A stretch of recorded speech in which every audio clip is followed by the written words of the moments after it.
Greetings. In this short video, we're going to talk about a quick quality control check for top dressing sands that you're going to use during light top dressing or during aeration, and the simple methods that you might want to try at your site or give you a better understanding of what the labs are doing, and a simple way to analyze the data that's coming back from the labs or that a sand supplier provides you, so you can get an idea of whether the sand is going to work well.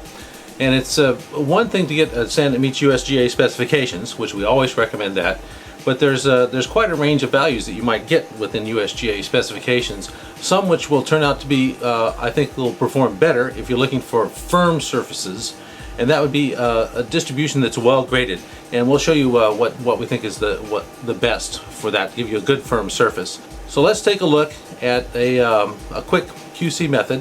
What we're going to use for tools is a simple pocket meter that you can get at a variety of locations.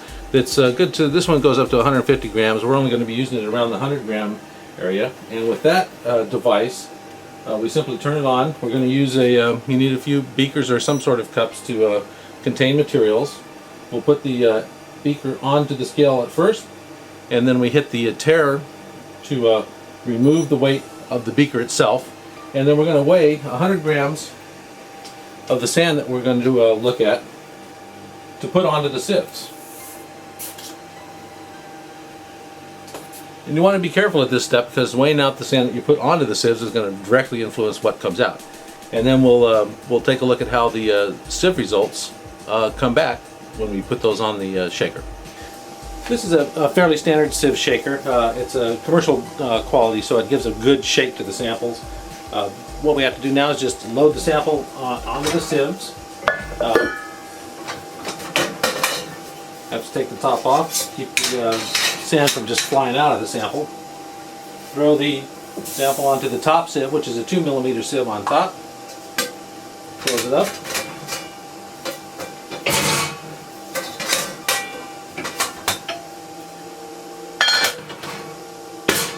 Don't forget to put your ear protection on. In a situation like this one, this is a fairly noisy device, and we'll turn it on, give it a 5-minute run, and our sieves will separate out the particles.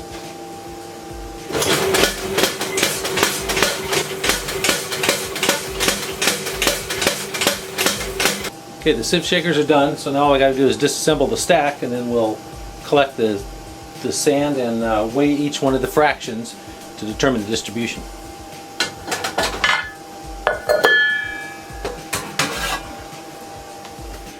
What I like to do is just make a quick transfer from the sieves into beakers that make it easier to handle the sands and for the weighing, the final weighing step.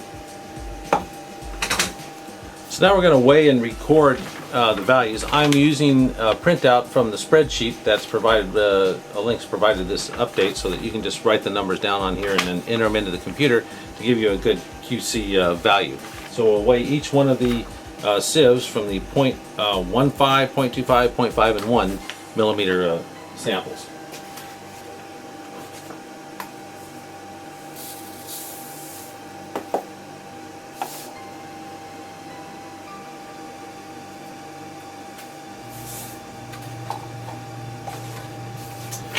Okay, it's easy as that. Now let's plug the numbers into the spreadsheet and see what we come up with.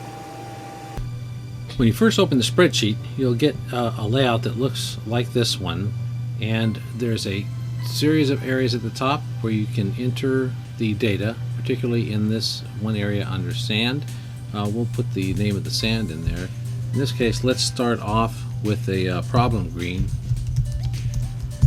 just as an example sand, and it had 8.8.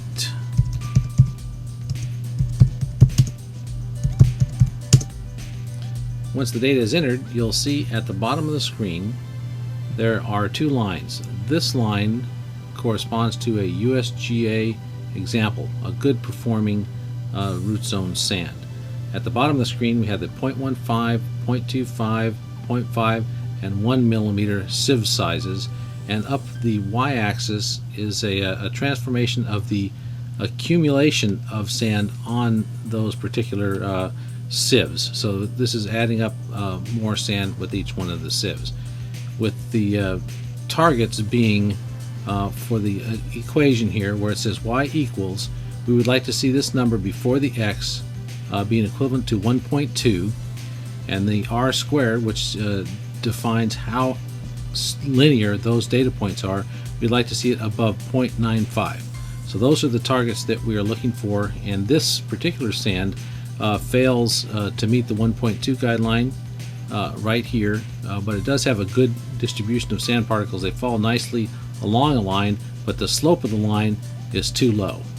Now if we look up here at the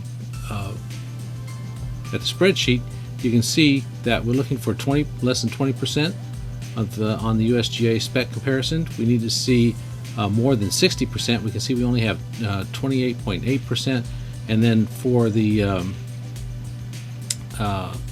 smaller sand, the larger sand particles, we'd like to see less than 10% in the 1 millimeter range, and there's too many in the 1 millimeter range. So in general, this line is not adequate.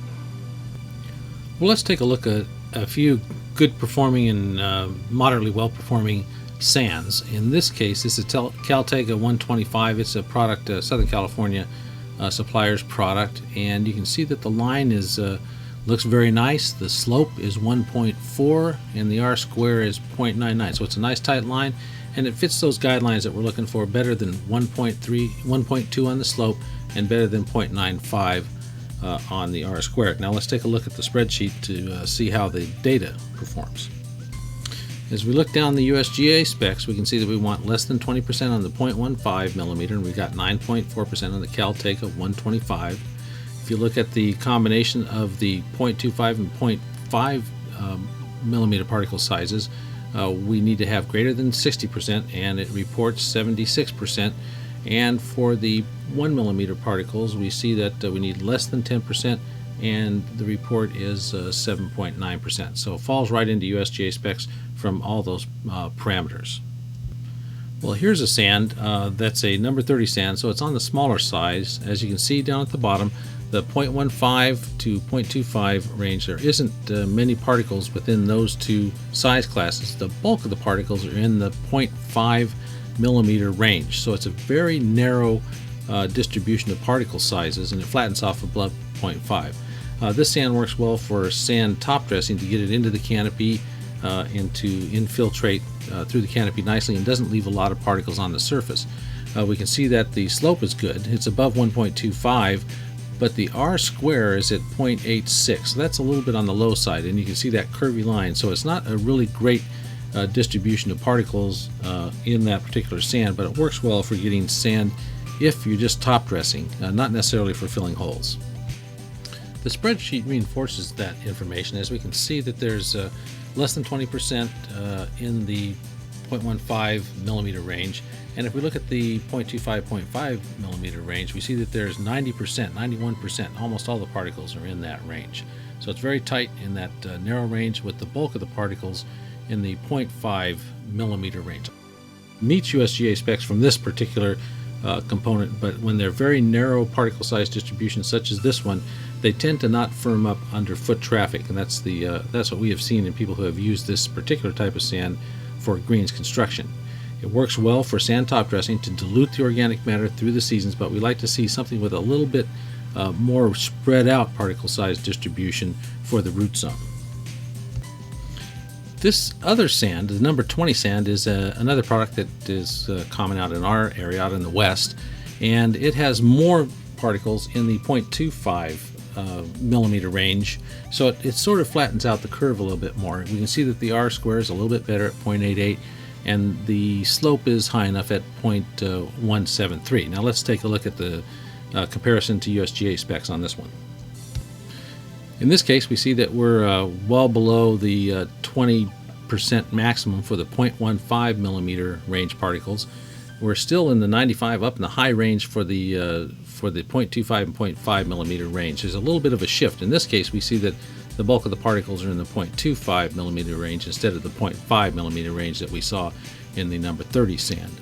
And we see that we're well in range for the 1 millimeter particles also at 0.4%. So all the particles still in that 0.25, 0.5 millimeter range. This time the bulk of the particles in the 0.25 instead of the 0.5. Now let's take a look at a blend of both the 30 and the 20 sand. As you recall, we had in one case the number 30 sand had a high level of 0.5 millimeter particles, the number 20 sand had a high level of 0.25s, and when you blend those two together you get closer to a desirable root zone mix. You can see the slope is 2.2. We're targeting better than 1.2, so that's fine, and the R-square is 0.94, very close to the 0.95 and above that we like to see. So certainly this blend of number 2030 is better for filling holes during aeration. Whether you're light top dressing with sand or you're heavily sanding and filling holes with sand, it's always good to use a USGA specification sand. This quick method of evaluating sands doesn't replace a full A2LA USGA spec sand analysis conducted by a certified lab, but it does give you a quick read on the different types of sands that are out there, and maybe will help you to select sands before shipping off a sample to the lab for a full analysis.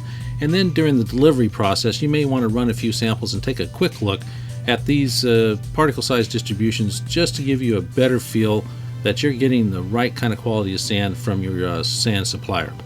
We hope this video is helpful, and take a look at the links associated with this video and the associated update that contains the spreadsheet that we demonstrated here.